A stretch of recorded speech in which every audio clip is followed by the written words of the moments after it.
Hello. Uh, Hopefully this thing is on. I might be recording this again. If not, yay. So today I want to take a minute and talk about letting go and what that means in terms of manifesting, and then how that compares to control. So, letting go is a concept that a lot of people struggle with, particularly with manifesting a specific person. And to me, I think it has more to do with the word use. Letting go conventionally means, particularly in regards to a relationship, but just overall, it means accepting that you can't have it, moving on and picking something else, right? But that's actually not what it means. When we're talking about manifesting someone, and this is because manifesting is almost counterintuitive. Yeah, so I discovered that if I resisted almost all of my instinctual urges, okay, that sounded bad, but I think you get what I mean. Like all of my instincts to so yeah, obsess or chase or pretty much all the things I did wrong when I was manifesting in a relationship. So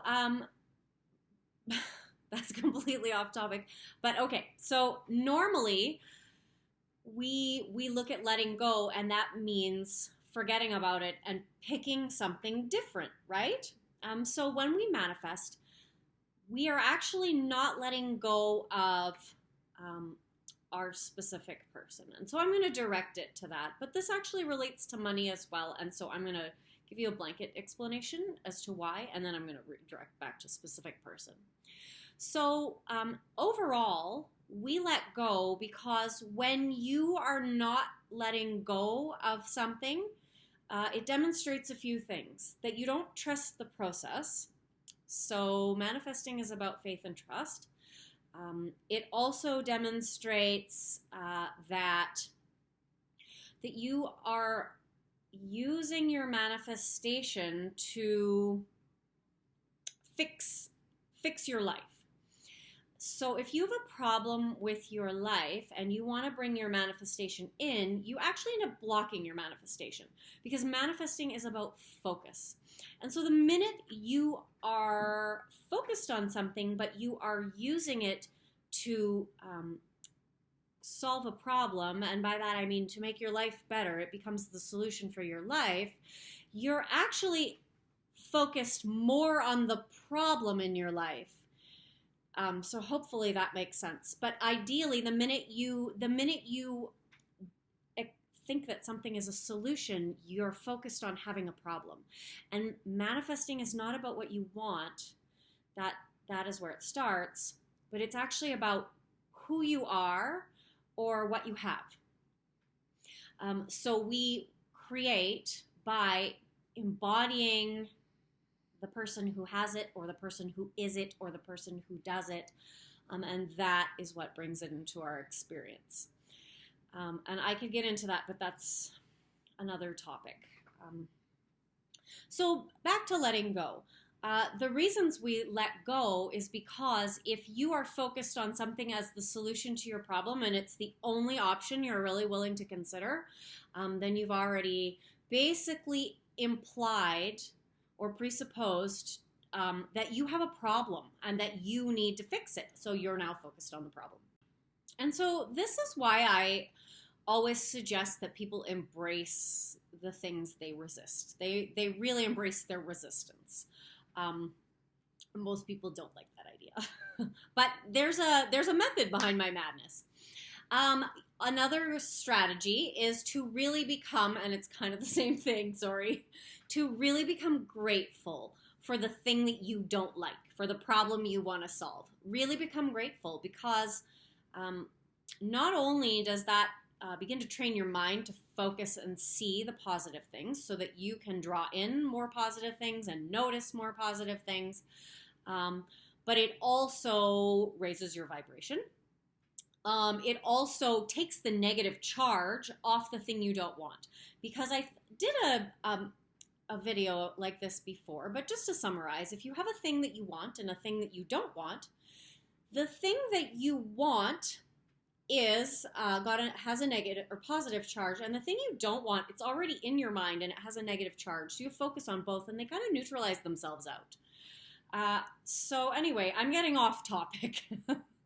I was actually talking about letting go, but the point is, when you want to when you are not willing to let go, that is almost always an indication that you are thinking that your manifestation will in some way solve your life.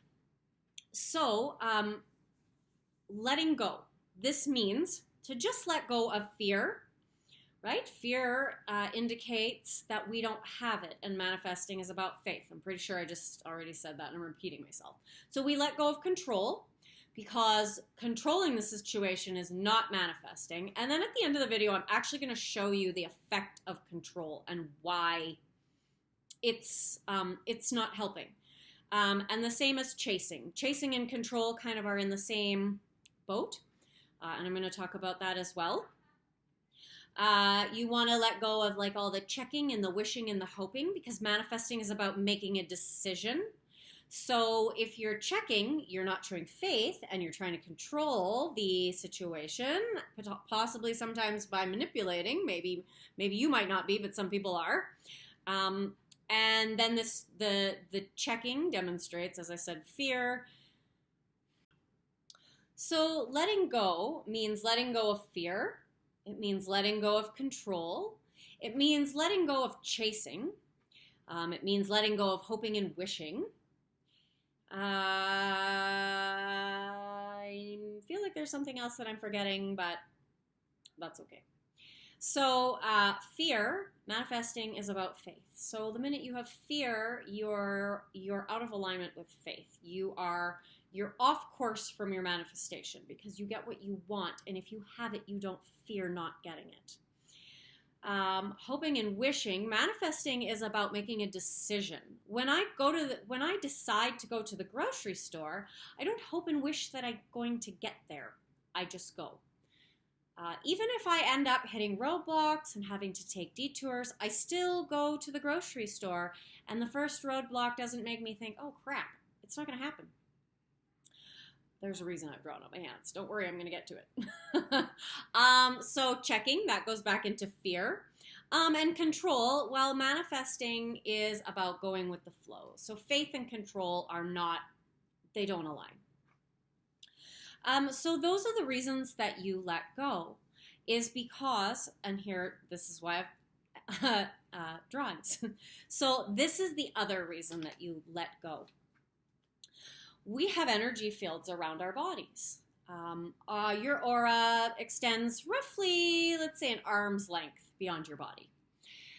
Fingertip to fingertip, give or take a few, depending on your level of vibration, but the average one for sure.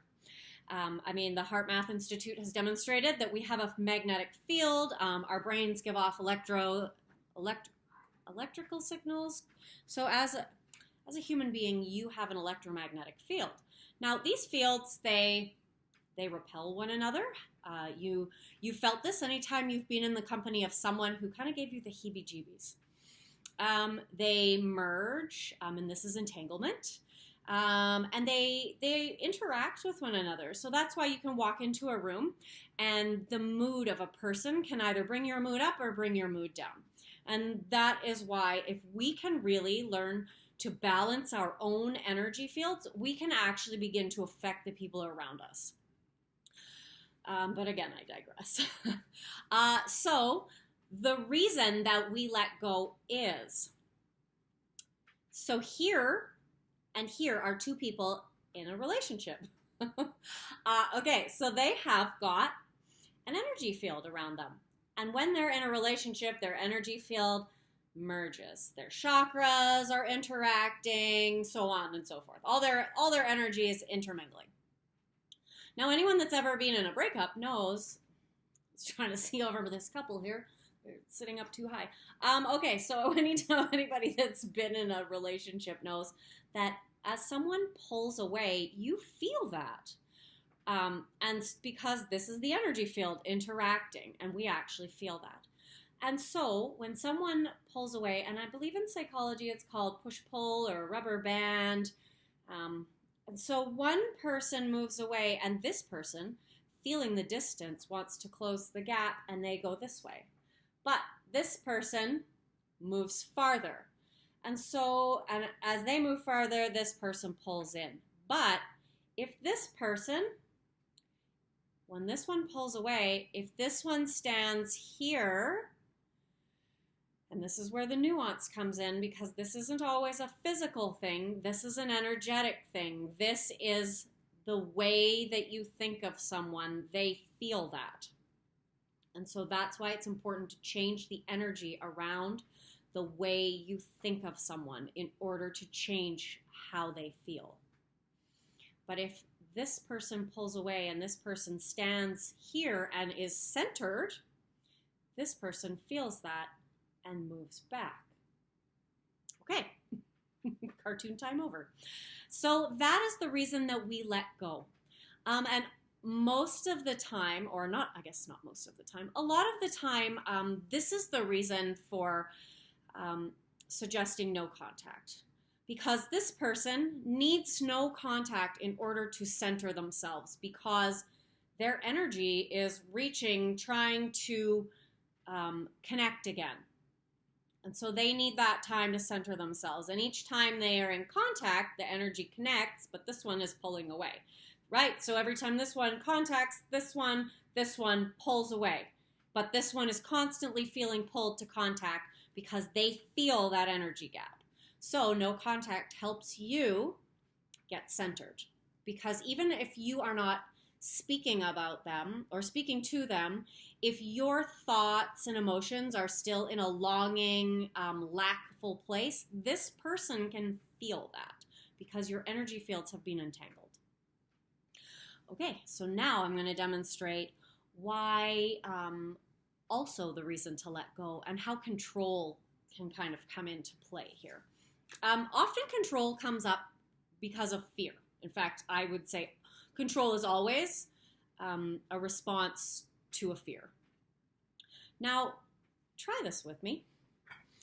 So imagine that, here I am, grab on to someone, you grab them by the shirt. What's their natural reaction? It's to pull back, right? You grab someone here by the shirt and they pull back.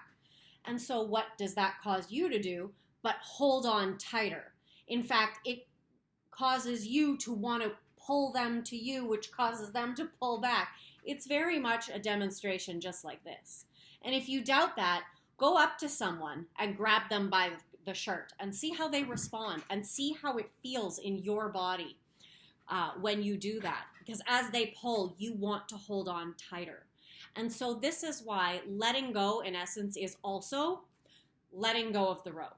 And in the same way that when you let go of that rope, so imagine you're playing, you're holding on to someone and they're pulling the rope away from you.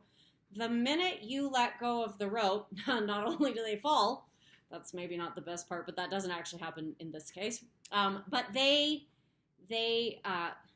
so all right, let's imagine you're holding on to the rope and someone's trying to climb down. If you let go of the rope, they want to get up.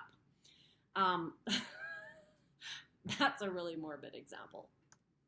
But the point is, the more you hold on, the more people pull away. Another example of this is in terms of chasing. Why it's important not to be constantly checking and calling and constantly checking and contacting because you are trying to connect, because you can't release them.